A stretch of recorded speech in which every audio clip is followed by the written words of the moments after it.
हरे कृष्णा। आज हम आपके लिए लेकर आए हैं गोपाष्टमी पर सुनी जाने वाली 3 कहानियाँ, साथ ही बिंदायक जी और लपसी तपसी कहानी, जिनके बिना हर कहानी अधूरी मानी जाती है। तो आइए सुनते हैं गोपाष्टमी की पहली कहानी। भगवान ने जब 6ठे वर्ष की आयु में प्रवेश किया, तब एक दिन भगवान माता यशोदा से बोले, मैया अब हम बड़े हो गए हैं। तब मैया यशोदा बोली, अच्छा लाला, अब तुम बड़े हो गए हो तो बताओ अब क्या करें। भगवान ने कहा, अब हम बछड़े चराने नहीं जाएंगे, अब हम गैया चराएंगे। मैया ने कहा, ठीक है, बाबा से पूछ लेना। मैया कितना कहते ही झट से भगवान नंद बाबा से पूछने चले गए। बाबा ने कहा, लाला अभी तुम बहुत छोटे हो, अभी तुम बछड़े ही चराओ। भगवान ने कहा, अब मैं बछड़े चराने नहीं जाऊंगा, अब मैं गाय ही चराऊंगा। तब भगवान नहीं माने तो बाबा बोले, ठीक है लाला, तुम पंडित जी को बुला लाओ, वे गोचारण का मुहूर्त देखकर बता देंगे। बाबा की बात सुनकर भगवान झट से पंडित जी के पास पहुँचे और बोले, पंडित जी आपको बाबा ने बुलाया है, गोचारण का मुहूर्त देखना है, आप आज का ही मुहूर्त बता देना, मैं आपको बहुत सारा माखन दूंगा। पंडित जी नंद बाबा के पास पहुँचे और बार बार पंचांग देखकर गणना करने लगे। तब नंद बाबा ने पूछा, पंडित जी क्या बात है, आप बार बार क्यों गिन रहे हैं।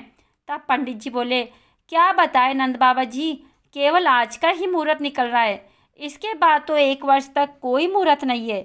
पंडित जी की बात सुनकर नंद बाबा ने भगवान को गोचारण की स्वीकृति दे दी। अब भगवान जी जिस समय कोई कार्य करे वही शुभ मुहूर्त बन जाता है। उसी दिन भगवान ने गोचारण प्रारंभ किया और वह शुभ तिथि थी कार्तिक मास में शुक्ल पक्ष की अष्टमी तिथि। भगवान के गोचारण प्रारंभ करने के कारण यह तिथि गोपाष्टमी कहलाई। अब माता यशोदा ने गोचारण के लिए अपने लल्ला को श्रृंगार किया और जैसे ही पैर में जूतियाँ पहनाने लगी तो लल्ला ने मना कर दिया और बोले, मैया यदि मेरी गैया जूतियाँ नहीं पहनती है तो मैं कैसे पहन सकता हूँ, यदि पहना सकती हो तो उन सभी को भी जूतियाँ पहना दो। और भगवान जब तक वृंदावन में रहे भगवान ने कभी पैरों में जूतियाँ नहीं पहनी। आगे आगे गैया और पीछे पीछे बांसुरी बजाते हुए भगवान और उनके पीछे बलराम और श्री कृष्ण के यश का गान करते हुए ग्वाल गोपाल। इस प्रकार से विहार करते हुए भगवान ने उस वन में प्रवेश किया। तब से भगवान की गोचारण लीला का प्रारंभ हुआ। जब भगवान गाय चराते हुए वृंदावन जाते तब उनके चरणों से वृंदावन की भूमि अत्यंत पावन हो जाती। गोपाष्टमी की दूसरी कहानी। गोपाष्टमी गोवर्धन पर्वत से जुड़ा उत्सव भी है। इस दिन भगवान कृष्ण ने गांव वालों की रक्षा करके इंद्र को अहंकार दूर किया था और गोवर्धन पर्वत थामा था। गोवर्धन पर्वत को द्वापर युग में भगवान श्री कृष्ण ने कार्तिक शुक्ल प्रतिपदा से लेकर सप्तमी तक गाय व सभी गोप गोपियों की रक्षा के लिए अपनी एक अंगुली पर धारण किया था। और जब भगवान ने गोवर्धन पर्वत को धारण कर रखा था उसी समय गोप गोपिका ने अपनी लाठियों को भी टिका दिया था और जिसका उन्हें अहंकार हो गया था कि हम लोगों ने ही गोवर्धन को धारण किया है। उनके अहंकार को दूर करने के लिए भगवान ने अपनी अंगुली थोड़ी सी तिरछी की तो पर्वत नीचे आने लगा। तो तब सभी ने एक साथ शरणागति की पुकार लगाई और भगवान ने पर्वत को फिर से थाम लिया। इसी तरह देवराज इंद्र का भी अहंकार था कि मेरे प्रलयकारी मेघों की प्रचंड बौछार को श्री कृष्ण उनके ग्वालपाल नहीं झेल पाएंगे। परंतु जब लगातार 7 दिन तक प्रलयकारी वर्षा के बाद भी श्री कृष्ण अडिग रहे तब 8वें दिन इंद्र की आंखें खुली और उनका अहंकार दूर हुआ। तब वह भगवान के शरण में आए और क्षमा मांगकर उनकी स्तुति की। कामधेनु ने भगवान का अभिषेक किया और उसी दिन से भगवान का एक नाम गोविंद पड़ा। वह कार्तिक शुक्ल अष्टमी का दिन था, इसलिए ऐसा भी माना जाता है कि इसी दिन से गोपाष्टमी का उत्सव मनाया जाता है। अब हम सुनते हैं गोपाष्टमी पर सुनी जाने वाली गाय के दान की एक बहुत ही सुंदर तीसरी कहानी। एक साहूकार था, वह बहुत धनवान था लेकिन कभी किसी को दान नहीं देता था और ना ही पत्नी को दान करने देता था। पत्नी बहुत परेशान रहती थी। वह व्रत पूजा पाठ करती तो सेठ बहुत चिड़चिड़ाता कि क्यों ये सब करती है, लेकिन सेठानी चुपके से कुछ ना कुछ दान करती रहती। एक बार सेठानी ने कार्तिक स्नान किया। अब वह मंदिर जाती, कथा कहानी सुनती। एक बार कथा में सुना कि गाय दान जरूर करनी चाहिए। गाय दान करते हैं तो मरने के बाद गाय मिलती है, तो गाय की पूंछ पकड़ के यमलोक जाते हैं। गाय सीधा वैकुंठ ले जाती है। गाय में 33 कोटि देवी देवताओं का वास होता है, इसलिए मनुष्य जब तक जिए गौ सेवा करे व दान करे तो मरने के बाद गाय सीधा वैकुंठ ले जाती है। अब सेठानी ने सुना तो सोचा कि मैं गाय कैसे दान करूं। अगर सेठ जी को पता चल गया तो बहुत नाराज होंगे। उसने पंडित जी से पूछा कि असली गाय दान नहीं कर सकते तो क्या करें। पंडित जी ने कहा, यदि असली गाय दान नहीं कर सकते तो सोने चांदी की गाय दान कर सकते हैं। सेठानी ने सोचा कि ये सही है, मैं सोने चांदी की 2 गाय बनवा लेती हूँ, एक सेठ जी की और एक मेरी, दोनों गाय दान कर देंगे। उसने पंडित जी से पूछा कि ये बात सेठ जी को पता नहीं चले, ऐसा कोई उपाय बताओ। तो पंडित जी बोले कि ऐसा करो, गाय तो बनवा लो और उसके ऊपर पीली मिट्टी में काली मिट्टी चढ़ा देंगे, फिर तुम दोनों संकल्प कर लेना। सेठ जी सोचेंगे कि मिट्टी की गाय है। सेठानी को ये बात अच्छी लगी और उसने सुनार से सोने और चांदी की गाय बनवा ली और कार्तिक के उद्यापन के लिए सेठ जी को राजी कर लिया।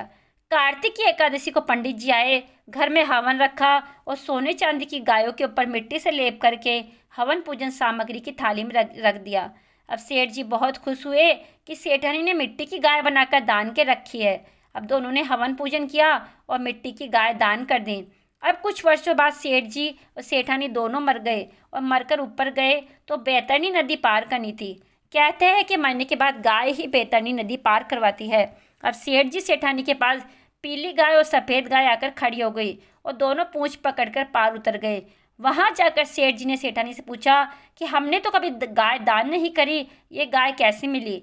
सेठानी ने कहा, आपने बहुत धन छोड़ा और वही छोड़ा है जो अब आपने कभी दान नहीं किया। जो दान करते हैं वही मिलता है। हमने 2 गाय दान करी थी कार्तिक की एकादशी को।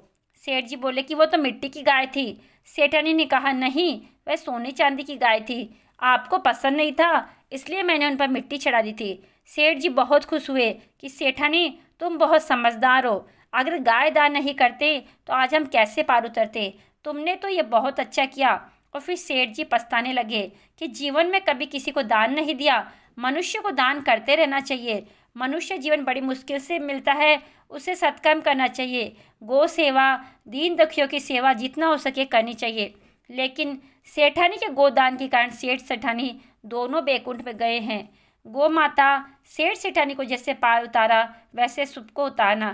कहता ने सुनता ने हुक्कारा भरता ने अपने सारे परिवार की रक्षा करना। विनायक जी की कहानी। एक बार विनायक जी महाराज हाथ में थोड़े से चावल और दूसरे हाथ में एक छोटी सी लोटिया में थोड़ा सा दूध लेकर घूम रहे थे कि कोई मेरे लिए चावलों की खीर बना दे। अब इतने थोड़ी सी सामग्री से खीर कैसे बने, इसलिए कोई राजी नहीं हो रहा था। अंत में एक बुढ़िया माई ने कहा, ला बेटा, मैं खीर बना देती हूँ। विनायक जी महाराज को अंदर बिठाकर बुढ़िया माई बाहर जाने लगी तो विनायक जी पूछने लगे, कहाँ जा रही हो। इस पर बुढ़िया माई ने कहा, बेटा, खीर बनाने के लिए बर्तन भी तो चाहिए, फिर बना दूंगी। विनायक जी बोले कि माई, घर में सब कुछ है, अंदर आके तो देख। बुढ़िया माई जैसे ही वापस अंदर आई तो देखा कि दूध का भगोना भरा हुआ है और चावलों की परात भरी हुई है। उसने अंदर आके चूल्हा जलाया और बड़े से बर्तन में खीर पकने के लिए रख दी और काम से बाहर चली गई। खीर में उबाल आ गया और खीर निकलने लगी तो बुढ़िया माई की बहू ने कटोरा भर लिया और घर का दरवाजा बंद करके गणेश जी को छींटा लगाकर खाने लगी। थोड़ी देर बाद बुढ़िया माई आई और विनायक जी माई से बोली, बेटा, खीर बन गई है, आके खा ले। इस पर विनायक जी बोले कि माई, मैंने तो खा ली जब तेरी बहू ने छींटा दिया।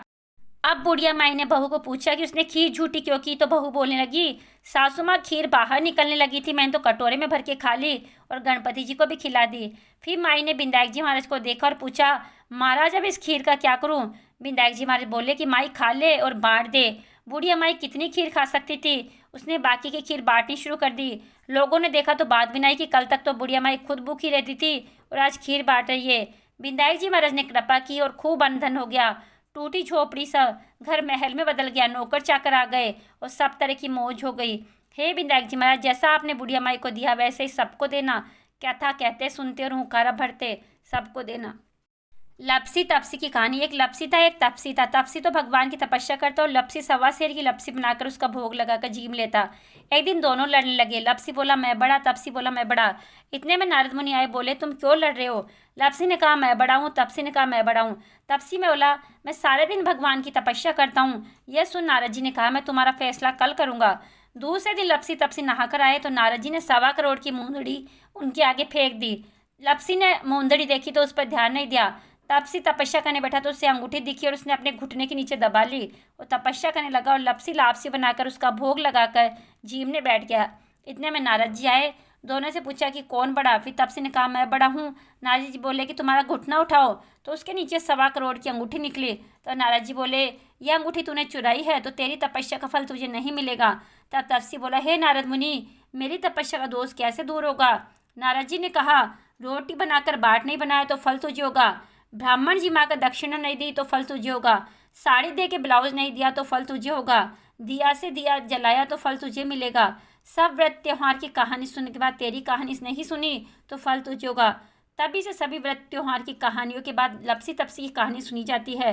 कहानी सुनने के बाद ऐसे कहे लपसी को फल लपसी ने और तपसी को फल तपसी ने और हमारी कहानी का फल हमें।